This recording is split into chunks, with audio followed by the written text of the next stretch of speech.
میں آفس سے کچھ جلدی گھر آ گیا تھا۔ مین گیٹ کی چابی میرے پاس تھی اور میں ہی دروازے کا لاک کھول کے اندر آتا تھا، کیونکہ رخسانہ کچن میں مصروف ہوتی تھی اور گھر میں ہم دونوں کے علاوہ کوئی بھی نہیں تھا۔ لیکن جیسے ہی میں نے آج دروازہ کھولا تو مجھے رخسانہ کی کھلکھلا کر ہنسنے کی آواز آنے لگی۔ پہلے تو مجھے حیرت ہوئی کہ وہ اونچا اونچا کیوں ہنس رہی ہے۔ گھر میں تو میرے اور اس کے علاوہ کوئی نہیں ہوتا اور وہ محلے داری بھی رکھنے کے حق میں نہ تھی۔ کوئی پڑوسن ہمارے گھر نہیں آتی تھی اور میں نے اسے فون پر بھی زیادہ میکے میں بات چیت کرتے نہیں دیکھا تھا۔ بڑی خاموش طبع قسم کی لڑکی تھی۔ ہماری شادی کو 1 ماہ ہوا تھا اور اس 1 مہینے میں نے اسے بہت کم ہی بات چیت کرتے دیکھا تھا۔ بہرحال میں گھر کے اندر داخل ہوا تو کچن بالکل خالی تھا۔ رخسانہ کے ہنسنے کی آوازیں کمرے سے آ رہی تھیں۔ میں نے بھی اپنا رخ کمرے کی جانب بڑھا لیا، لیکن جیسے ہی میں کمرے کے دروازے تک پہنچا، رخسانہ کے ساتھ ساتھ مجھے ایک مردانہ کہکے کی بھی آواز آئی۔ میں جو اپنے کمرے کے دروازے کا نیب گھمانے ہی لگا تھا، اس نوجوان کے ہنسنے کی آواز پر میرا ہاتھ وہیں تھما۔ یہ کون تھا جو میری بیوی کے کمرے میں موجود تھا؟ میرا دماغ تو گھوم کے رہ گیا۔ میں نے غصے سے کمرے کا نیب گھمانا چاہا تو مجھے حیرت کا بڑا ہی زور کا جھٹکا لگا تھا، کیونکہ دروازہ لاک تھا۔ اب تو میرا پارا ہائی ہونے لگا۔ میری بیوی کس کے ساتھ کمرہ لاک کر کے اندر بیٹھی تھی؟ میں نے بڑی زور سے دروازہ بجایا۔ یکدم ہی اندر سناٹا سا چھایا تھا، بالکل خاموشی۔ کچھ دیر بعد رخسانہ کی آواز آئی، کون ہے؟ میں نے کہا، کون ہو سکتا ہے؟ دروازہ کھولو، میں ہوں۔ میری آواز سن کر فوراً سے کمرے کا لاک کھولا تھا، لیکن دروازہ تھوڑا سا ہی کھولا تھا اور اس پر رخسانہ کھڑی تھی۔ کہنے لگی، آپ اتنی جلدی کیسے آ گئے؟ ابھی تو آپ کے آفس سے واپسی کا وقت نہیں ہوا۔ وہ بے حد بدحواس اور گھبرائی ہوئی لگ رہی تھی۔ میں نے کہا، ہاں، آج آفس میں ذرا کام کم تھا، اس لیے باس نے چھٹی دے دی۔ یہ کہہ کے میں نے دیکھا کہ وہ نہ پورا دروازہ کھول رہی ہے، نہ مجھے اندر آنے کی جگہ دے رہی ہے۔ میرے ہاتھ میں لیپ ٹاپ کا بیگ تھا۔ میں تھکا ہوا آیا تھا، پھر تجسس کے مارے میری جان بھی نکل رہی تھی کہ آخر کمرے میں ہے کون۔ میں نے کہا، رخسانہ پیچھے ہٹو، مجھے کمرے میں آنا ہے۔ بڑی مشکل سے اس نے دروازہ کھولا تھا۔ سامنے بیڈ پر بیٹھے نوجوان کو دیکھ کر میرا سارا غصہ ہوا ہوا تھا۔ ارے وہ تو میرا سالہ تھا، میری بیوی کا بھائی۔ میں بھی نہ جانے کیا کیا سوچ رہا تھا۔ مجھے اپنی سوچ پر افسوس ہوا تھا۔ مجھے دیکھ کر وہ بھی گھبرایا ہوا تھا، شاید اس لیے کہ کہیں میں ان مردوں میں نہ ہوں جو سسرال میں بیوی کے میکے والوں کو دیکھ کر تیروی چڑھا لیتے ہیں۔ میں نے کہا، ارے کامران، تم آئے ہوئے ہو۔ میرا لہجہ بالکل نارمل ہو چکا تھا۔ وہ فوراً سے کھڑا ہو کے میری جانب بڑھا، اپنا ہاتھ مصافحے کے لیے میری جانب بڑھایا۔ میں نے اسے مصافحہ کیا اور کہا، بیٹھو بیٹھو، تم کب آئے؟ میرے اس سوال پر جواب دینے کی بجائے وہ رخسانہ کی جانب دیکھ رہا تھا۔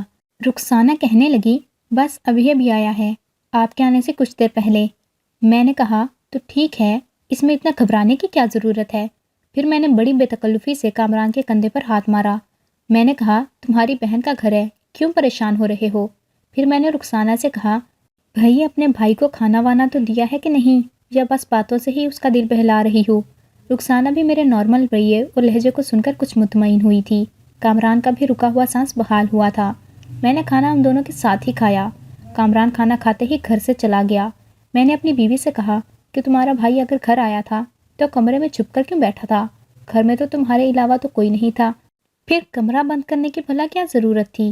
میں نے یہ بات یوں ہی عام سے انداز سے کی تھی، لیکن میری بیوی تو یوں پریشان ہوئی جیسے کہ نہ جانے میں نے کیا پوچھ لیا ہو۔ ہکلاتے ہوئے کہنے لگی کہ وہ بس میں اور کامران اور میں۔ شاید اسے سمجھ نہیں آ رہا تھا کہ بات بنائی کیسے۔ اگر کامران کی جگہ کوئی اور ہوتا، میری بیوی کا کوئی کزن یا کوئی اور رشتہ دار، تو شاید میں شک میں مبتلا ہو چکا ہوتا، کیونکہ میری بیوی کی بدحواسی، گھبراہٹ اور ماتھے پر نمودار ہونے والا پسینہ، اس کا بار بار مجھ سے نظریں چرانا مجھے شک میں مبتلا کر رہا تھا۔ لیکن میں شک نہیں کر سکتا تھا، کیونکہ کامران میری بیوی کا بھائی تھا، اور ایک بہن بھائی کا رشتہ کتنا پاکیزہ اور مقدس ہوتا ہے، میں اس بات سے اچھی طرح سے واقف تھا۔ لیکن جب میں اگلے روز آفس سے واپس آیا، تب بھی میرا سالہ کامران میرے گھر میں موجود تھا، اور ویسے ہی کمرہ بند تھا اور لاک تھا۔ یہ تو اب روز کا معمول بنتا جا رہا تھا۔ اپنے سالے کا روز روز گھر آنا مجھے پسند نہیں تھا۔ ایک روز تو میں نے اپنی بیوی رخسانہ سے کہہ دیا، میں نے کہا، یہ کامران روز کیوں ہمارے گھر آتا ہے؟ میرے کہنے پر وہ کچھ تذبذب کا شکار ہوئی تھی۔ کہنے لگی کہ شادی سے پہلے ہم دونوں کا وقت ایک ساتھ ہی گزرتا تھا، اسے میری عادت ہے اور مجھے اس کی۔ اب اتنی جلدی تو عادت نہیں بدل سکتی، لیکن آہستہ آہستہ وہ خود بخود ہی مجھ سے پیچھے ہوتا جائے گا۔ میں نے سوچا اس کی بات بھی ٹھیک ہے، کیونکہ وہ دونوں ہی بہن بھائی تھے اور کوئی بہن بھائی نہیں تھا۔ اس طرح ان کا ایک دوسرے کے ساتھ اٹیچمنٹ ہونا تو ایک فطری سی بات تھی۔ میں نے کہا کوئی بات نہیں، یہاں تک تو بات مجھے بھی سمجھ آتی تھی، لیکن بند کمرے میں میری بیوی اور اس کے بھائی کا ہونا مجھے برا سا لگتا تھا۔ اس پر دروازے کا لاک ہونا، کبھی کنڈی کا لگا ہونا کچھ عجیب تھا۔ ایک بار تو جب میں نے دیکھا میرا دل بے چین سا ہو گیا تھا۔ آج بھی میں آفس سے جلدی ہی واپس آ گیا تھا۔ نہ جانے کیوں میرا دل آفس میں لگتا ہی نہیں تھا۔ گھر میں میری بیوی اکیلے ہوتے تھی، والدہ حیات نہ تھی، اور والد تو میرے بچے ہوتے ہی انتقال کر گئے تھے۔ نہ ہی میرا کوئی بہن بھائی تھا۔ دوست احباب تھے، لیکن میری بیوی وہاں پر جانا پسند نہیں کرتی تھی۔ شادی کے شروع دنوں میں میرے آفس کے کولیگز نے مجھے اپنے گھر دعوت پر بلایا۔ میں نے رخسانہ سے کہا بھی کہ وہ تیار ہو جائے، میرے دوست کی بیویوں سے ملا جلا کرے، اس کا بھی دل لگ جائے گا، لیکن اس نے صاف انکار کر دیا۔ کہنے لگی مجھے زیادہ لوگوں سے ملنا جلنا پسند نہیں ہے۔ حالانکہ خواتین تو دوستی بنانے میں ذرا بھی تعمل سے کام نہیں لیتی۔ نہ ہی وہ محلے میں کسی کے گھر آتی جاتی تھی، اور نہ ہی پڑوسیوں کو اپنے گھر زیادہ آنے دیتی تھی۔ عجیب سے مزاج کی تھی، حالانکہ میں بہت ہی خوش مزاج اور ملنسار طبیعت کا مالک تھا۔ میرے دوستوں کا حلقہ احباب کافی وسیع تھا، کیونکہ والدین نہ تھے، بہن بھائی بھی کوئی نہ تھا، اس لیے میرے لیے میرے دوست ہی سب کچھ تھے۔ میری بیوی کی ایک عادت بڑی عجیب تھی، جب میں اس کے قریب آتا وہ مجھے ہوش میں نہیں لگتی تھی، ایسا تھا جیسے نیم غنودگی میں ہو۔ شاید یہ میرا وہم تھا۔ بہرحال مجھے بیویوں کا زیادہ میکے میں آنا جانا پسند نہ تھا۔ رخسانہ نے شادی کے تیسرے دن ہی میکے کے لیے کہا۔ اس وقت میں نے اعتراض نہیں کیا، میں اسے اس کے میکے لے گیا تھا، لیکن جب اس نے ہر 2-3 دن بعد یہی رٹ لگانی شروع کی تو میں نے سختی سے اسے منع کر دیا۔ میں نے کہا دیکھو مجھے یہ سب پسند نہیں ہے، تم نے زندگی کے 21-22 سال اپنے میکے میں ہی گزارے ہیں، بہتر ہے کہ اب اپنے گھر پہ توجہ دو۔ ہاں مجھے اس بات پر کوئی اعتراض نہیں کہ تم کسی سے ملو، تم سب سے ملو، لیکن ہر وقت میکے میں لڑکی کا ذہن لگا رہنا مجھے اچھا نہیں لگتا۔ ایسی لڑکیوں کے گھر نہیں بستے۔ میری بات سن کے وہ بالکل چپ سی ہو گئی تھی، کچھ نہیں کہتی تھی۔ میری شادی کو 1 مہینے سے اوپر گزر گیا تھا، لیکن میری ساس کبھی بھی میرے گھر نہیں آئی تھی۔ بس یہ سالہ تھا جو آ جاتا تھا، اور زیادہ تر اس وقت آتا تھا جب میں آفس میں ہوتا تھا۔ اتفاق سے جب کبھی میں آفس سے جلدی گھر چلا جاتا تو مجھے گھر پر ہی نظر آتا تھا۔ کبھی ایسا ہوتا کہ میں آفس سے واپس گھر آتا تو وہ میرے گھر سے باہر نکل رہا ہوتا۔ آج بھی ایسا ہی ہوا تھا۔ شاید اسے یہ معلوم ہو گیا تھا کہ میں کتنی جلدی گھر آ سکتا ہوں، اس لیے وہ گھر سے باہر نکل رہا تھا۔ جب میں گھر کے اندر داخل ہونے کی سوچ رہا تھا، جیسے ہی میں نے مین گیٹ پر چابی لگا کے اسے کھولنا چاہا، دروازہ پہلے سے ہی کھل گیا۔ سامنے میرا سالا کھڑا تھا۔ یکدم مجھے سامنے دیکھ کر وہ بری طرح سے گھبرایا تھا۔ ایک تو مجھے ان دونوں بہن بھائیوں کے گھبرانے کی عادت سمجھ نہیں آتی تھی، نہ ہی میں کوئی سخت مزاج تھا، نہ ہی ڈانٹ ٹپٹ کی عادت تھی۔ میں نے تو بڑے پیار سے رخسانہ کو سمجھایا تھا کہ مجھے اس کا بار بار میکے جانا پسند نہیں، لیکن پتہ نہیں کیوں یہ دونوں مجھے دیکھ کر بدحواسی کا شکار کیوں ہو جاتے تھے۔ نہ چاہتے ہوئے بھی میرا دماغ منتشر سا ہونے لگتا تھا۔ مجھے دیکھ کر وہ کہنے لگا کہ آپ اب آئے ہیں؟ اب جانے لگا تھا میں تو آپ کا انتظار کرتے کرتے۔ میں نے کہا کہ کیوں جانے کیوں لگے تھے؟ کہنے لگا بس ایک ضروری کام یاد آ گیا، پھر کبھی آؤں گا۔ اس نے مجھ سے مصافحہ کیا اور اپنا ہاتھ پیچھے کرنے لگا، لیکن میں نے اس کا ہاتھ زور سے دبوچ لیا اور اسے خود سے قریب کر کے کہا مجھے یہ بات تمہیں کہنی تو نہیں چاہیے، تمہیں خود سمجھنی چاہیے، لیکن اب اگر تم نہیں سمجھ رہے تو مجبوراً مجھے تمہیں یہ کہنا پڑے گا کہ جب بہنوں کی شادی کر دیتے ہیں تو انہیں ان کے گھر میں بسنے دیتے ہیں۔ بار بار ان کے گھر جانا اچھا نہیں ہوتا، بلکہ میری ماں تو کہتی تھی کہ شادی کے بعد بہن کے سسرال کا پانی بھی نہیں پینا چاہیے۔ بہرحال میں اس بات کا قائل نہیں ہوں، تم بے شک اپنی بہن سے ملنے آؤ، لیکن آئے روز کا آنا جانا مناسب نہیں لگتا۔ میں نے بڑے پیار محبت سے اسے یہ سمجھا دیا تھا کہ مجھے اس کا آنا پسند نہیں ہے۔ وہ واپس چلا گیا، لیکن مجھے بڑی عجیب سی نظروں سے دیکھ رہا تھا۔ شاید اسے میرا یوں سمجھانا برا لگا تھا۔ اگر لگا بھی تھا تو لگتا رہے، اسے خود سمجھنا چاہیے تھا کہ وہ کیا کر رہا ہے۔ بہرحال میں گھر میں داخل ہوا۔ رخسانہ ابھی بھی اپنے کمرے میں تھی۔ میں بھی سیدھا کمرے میں چلا گیا، لیکن جیسے ہی کمرے میں داخل ہوا میرا دل دھک سے رہ گیا تھا۔ رخسانہ واش روم میں نہا رہی تھی۔ سامنے بیڈ کی چادر بری طرح سے بکھری ہوئی تھی۔ یہ سب دیکھ کے میرا دل کسی نے مٹھی میں جکڑا تھا کہ اچانک میری نظر بیڈ پر رکھی ہوئی گھڑی پر پڑی، جو کہ مردانہ گھڑی تھی۔ اور اسی گھڑی کے پاس رخسانہ کی چوڑیاں بھی اتری پڑی تھیں۔ اگر یہ گھڑی کامران کی تھی تو ایسا کیا ہوا تھا؟ یہ سوچ کر تو میرا دل دھڑکنا بھول گیا تھا۔ میں تو ابھی اسی شش و پنج میں مبتلا تھا جب واش روم کا دروازہ کھلا۔ گیلے بالوں پر تولیہ باندھے رخسانہ باہر آئی تھی، لیکن مجھے دیکھ کر ٹھٹکی تھی۔ کہنے لگی کہ آپ کے دفتر کی ڈیوٹی بدل گئی ہے، اب آپ اکثر جلدی آنے لگے ہیں۔ میں نے اسے کوئی جواب نہیں دیا، لیکن بیڈ کی چادر سے اپنی نظریں نہیں ہٹائیں۔ بیڈ پر اپنی چوڑیاں دیکھ کر فوراً سے رخسانہ نے اپنی خالی کلائی کو دیکھا تھا، پھر چوڑیاں پہننے لگی۔ میں نے کہا یہ چادر کیوں بکھری پڑی ہے؟ تو کہنے لگی بس صفائی کرنے لگی تھی، آپ کے آنے سے پہلے میں کمرہ بالکل صاف رکھتی ہوں، آج آپ جلدی آ گئے ہیں اس لیے آپ کو بکھرا ہوا لگ رہا ہے۔ یہ کہہ کر وہ اپنی چوڑیاں اٹھانے لگی اور اپنی کلائی میں پہننے لگی۔ ساتھ ہی ساتھ اس نے مردانہ گھڑی کو اپنی مٹھی میں دبوچا تھا، شاید مجھ سے چھپانے کی کوشش کر رہی تھی۔ ساتھ ہی تکیے درست کرنے لگی۔ میں نے کہا تم کیا کر رہی تھی؟ کہنے لگی کچھ بھی تو نہیں، یہی سوچ رہی تھی کہ نہانے کے بعد کمرے کی صفائی کروں، بس کھانا بنایا تھا تو گرمی لگ رہی تھی اس لیے سوچا پہلے نہا لوں۔ میں نے پوچھا کہ آج کامران آیا تھا؟ یہ سوال میں نے جان بوجھ کر کیا تھا۔ وہ نفی میں سر ہلانے لگی، کہنے لگی نہیں تو وہ بھلا کیوں روز آئے گا؟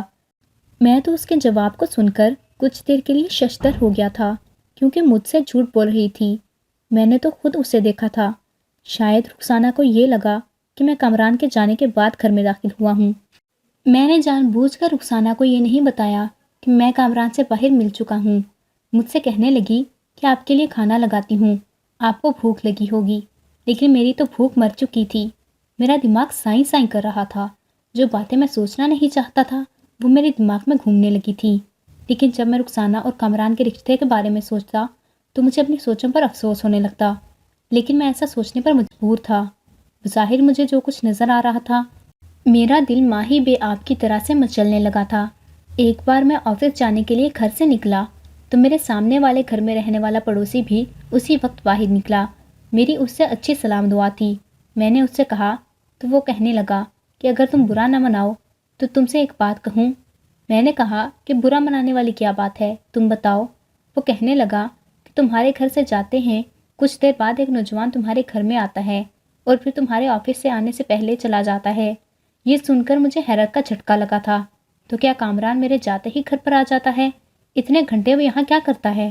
بہرحال اس شخص کو تو میں نے یہ کہہ دیا کہ ہاں وہ میرا سالہ ہے، اور میں نے اسے کہا کہ اس کی بہن اکیلی ہوتی ہے تو وہ آ جایا کرے۔ میری بات سن کر اس نے حیرت کا اظہار کیا، پھر بات بدل گیا۔ میں تو یہ سوچ کر پریشان تھا کہ کامران اتنے گھنٹے میں گھر میں کیا کرنے آتا ہے؟ کیا اس کا اپنا کوئی کام نہیں ہے؟ ایسی بھی کیا بہن سے محبت کہ اس کے گھر میں ہی آ کر بیٹھ جایا جائے؟ ایک بار سوچا کہ آفس سے چھٹی کر لیتا ہوں۔ میں نے یہی کیا تھا۔ میں گھر سے آفس کے لیے نکلا تھا، لیکن آفس جانے کے بجائے میں وہیں قریبی درخت کی آڑ میں چھپ گیا، جہاں سے مجھے کوئی بھی دکھ نہیں سکتا تھا۔ ویسے بھی صبح کے وقت ہماری گلی میں زیادہ رش نہیں ہوتا تھا، اس لیے مجھے کسی نے بھی درخت کے پیچھے چھپا ہوا نہیں دیکھا۔ ابھی ایک گھنٹہ ہی گزرا تھا کہ میں نے کامران کو اس کی بائک سمیت اپنے گھر کے دروازے کے پاس دیکھا۔ اس نے وہیں اپنی بائک کھڑی کی اور جیسے ہی گھر کے دروازے پہ دستک دی، فوراً سے رخسانہ نے دروازہ کھول دیا، اور وہ اس وقت مسکرا رہی تھی۔ وہ دونوں ہی اندر جا چکے تھے۔ یہ دیکھ کر مجھے اپنے پڑوسی کی بات پر یقین ہو گیا۔ میں اپنے گھر کے پچھلی جانب سے دیوار کود کر گھر کے اندر آ گیا اور دھیرے سے پچھلی جانب کھلنے والی اس کھڑکی کے پاس آ کر کھڑا ہو گیا جو کہ میرے کمرے کے اندر کھلتی تھی۔ جیسے ہی میں نے کھڑکی کھولنے کی کوشش کی، وہ اندر سے لاک تھی۔ میں یہ سوچ رہا تھا کہ کیسے اس بات کا پتہ لگاؤں کہ یہ دونوں بہن بھائی کمرے میں کرتے کیا ہیں۔ میں دھیرے دھیرے سے چلتا ہوا گھر کی بیرونی جانب آنے لگا تو میں نے دیکھا کہ ان کی باتوں کی آواز کچن سے آ رہی تھی، جو کہ بیرونی جانب ہی بنا ہوا تھا، اور لاؤنج میں موجود کچن کی کھڑکی اسی طرف تھی اور اتفاقاً کھلی ہوئی تھی۔ رخسانہ چائے بنا رہی تھی اور کامران اس کے ساتھ ہی کھڑا تھا۔ جو گفتگو میں نے ان کے بیچ سنی تھی اس نے میرے ہوش اڑا دیے تھے۔ بہن بھائی کے رشتے کا یہ روپ میں نے پہلی بار دیکھا تھا۔ ان کی باتیں سن کر میرا دماغ سن ہوا تھا، میرا دماغ چکرانے لگا تھا۔ اس کے بعد میں نے دیکھا کہ کامران بڑی بے تکلفی سے رخسانہ کو کچن سے باہر لے گیا، اور پھر میرے کمرے سے ان کے ہنسنے اور باتیں کرنے کی آوازیں آنے لگیں۔ جس قسم کی باتیں ہو رہی تھی، میرا فشار خون بھرنے لگا تھا۔ میں واپس اسی دوار سے باہر کی طرف چلا گیا۔ آفس کے بجائے میں قریبی ایک پارک میں آ کر بیٹھ گیا۔ میں نے اپنا چکراتا ہوا سر اپنے دونوں ہاتھوں میں لے لیا۔ اس پاکیزہ رشتے کی جو غلاظت میں دیکھ کر آ رہا تھا، میرا ضبط اس بات کا محتمل نہ تھا۔ کچن میں کھڑے کامران نے رخسانہ سے کہا تھا کہ کب تک ہم یہی چھپ چھپ کر ملتے رہیں گے؟ تم کیوں اس بات کا حل نہیں نکال رہی ہو؟ یہ سن کر مجھے بہت تعجب ہوا تھا۔ یہ کیسا بھائی تھا اور کس قسم کی بات کر رہا تھا؟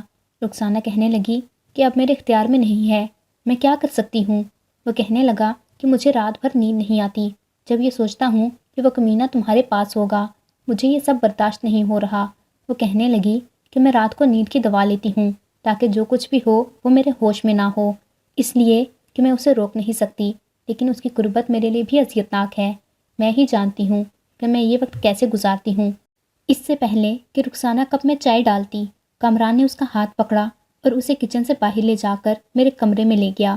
کمرے کے دروازے کے لاک ہونے کی آواز سے میں سمجھ گیا تھا کہ اندر کون سا بےہودہ کام ہو رہا ہے، لیکن دو سگے بہن بھائی یہ گھنونا کام کیسے کر سکتے ہیں؟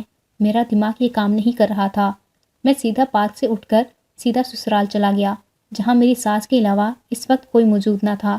میں نے اپنی ساس سے کہا انہوں نے اپنے دونوں بچوں کی کیسی تربیت کی ہے کہ کامران روز میرے آفس جانے کے بعد میرے گھر آتا ہے اور پھر اپنی ہی بہن کے ساتھ گناہ کرتا ہے، اور ان کی بیٹی شانی کہ میری بیوی اس کے ساتھ گناہ باخوشی کرتی ہے اور میرے ساتھ مجبوری کا رشتہ نبھا رہی ہے۔ میری باتیں سن کر میری ساس کی رنگت اڑی تھی۔ کہنے لگی کامران تمہارے گھر کیوں آتا ہے؟ میں نے کہا یہ تو آپ مجھ سے بہتر جانتی ہوں گی۔ میری بات سن کر وہ اپنا سر پکڑے پھوٹ پھوٹ کر رونے لگی۔ کہنے لگی رخسانہ میری سگی بیٹی نہیں ہے، لیکن سب یہی جانتے تھے کہ وہ دونوں سگے بہن بھائی ہیں۔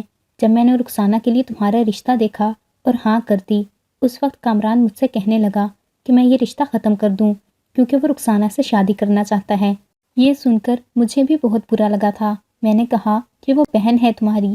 وہ کہنے لگا کہ میں جانتا ہوں کہ وہ میری سگی بہن نہیں ہے، لی پالک ہے، اور میری شادی اس سے ہو سکتی ہے، لیکن میں جانتی تھی کہ اگر ایسا ہو گیا تو میں پورے محلے میں بدنام ہو جاؤں گی، اس لیے میں نے کامران کو بہانے سے دوسرے شہر بھیج دیا اور رخسانہ کا موبائل بھی چھپا لیا۔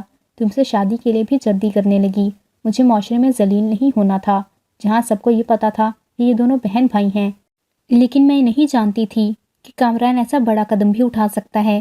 جس دن تمہاری رخسانہ کے ساتھ رخصتی تھی، اسی دن کامران دوسرے شہر سے واپس آیا تھا اور میں نے تم سے اس کا تعارف رخسانہ کا بھائی کہہ کر ہی کروایا تھا۔ مجھے لگا تھا کہ اب یہ دونوں ایک دوسرے کو بھول جائیں گے اور رخسانہ بھی اپنی زندگی میں مصروف ہو جائے گی۔ کامران کی بھی جلد شادی کرنا چاہتی تھی تاکہ لوگوں میں میرا بھرم قائم رہ سکے۔ بے شک وہ سگے بہن بھائی نہیں تھے، لیکن میں نے ہمیشہ انہیں اپنی اولاد سمجھا تھا۔ کبھی کسی کو یہ نہیں بتایا تھا کہ رخسانہ لے پالک ہے، لیکن میں نہیں جانتی تھی یہ دونوں ایسی گھٹیا حرکت بھی کریں گے۔ وہ اپنے دونوں ہاتھ جوڑ کر رونے لگی۔ کہنے لگی میں تمہارے سامنے منت کرتی ہوں، مجھے معاف کر دو۔ اگر مجھے ذرا بھی پتا ہوتا کہ یہ دونوں ایک گناہ کی طرف راغب ہو جائیں گے تو میں کبھی بھی تمہارے ساتھ زیادتی نہیں کرتی۔ میں وہاں سے واپس لوٹ آیا تھا۔ اس رشتے کی حقیقت بہت ہی گھٹیا تھی۔ میں نے گھر آتے ہی دروازہ بڑی زور سے کھڑکھڑایا تھا، کیونکہ میں جانتا تھا کہ کامران اس وقت میرے گھر میں موجود ہوگا۔ دروازہ رخسانہ نے کھولا اور اس کی رنگت اڑی ہوئی تھی۔ میں گھر کے اندر آیا اور میں نے کہا باہر نکالو اسے جسے تم بھائی کہہ کر اس کے ساتھ گناہ کر رہی ہو۔ میں سب کچھ جان چکا ہوں۔ میں نے اسے کہا کہ اگر تم رخسانہ سے کوئی اور رشتہ قائم کرنا چاہتے تھے اور تم حق پر تھے، تب تمہیں سچ بتانا چاہیے تھا۔ تم اس کے بھائی کی حیثیت سے میرے گھر آتے تھے اور گناہ کا ارتکاب کرتے تھے۔ تم نے تو میری نظر میں بہن بھائی کے رشتے کا تقدس ہی ختم کر دیا۔ یہ کہہ کر میں نے رخسانہ کو 3 بار طلاق دی اور کامران سے کہا جاؤ لے جاؤ اسے۔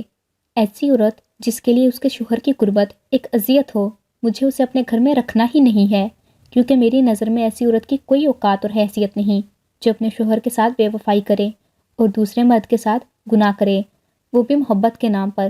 اگر محبت تھی تو یہ لڑکی نکاح سے انکار کر دیتی، لڑتی جھگڑتی کچھ بھی کرتی، لیکن نکاح نہ کرتی۔ میری بات سن کر وہ دونوں یہاں سے جا چکے تھے۔ اس بات کو 10 سال کا عرصہ گزر گیا ہے، لیکن میں نے دوسری شادی نہیں کی، کیونکہ عورت کی بے وفائی سہنا بہت ہی مشکل ہوتا ہے۔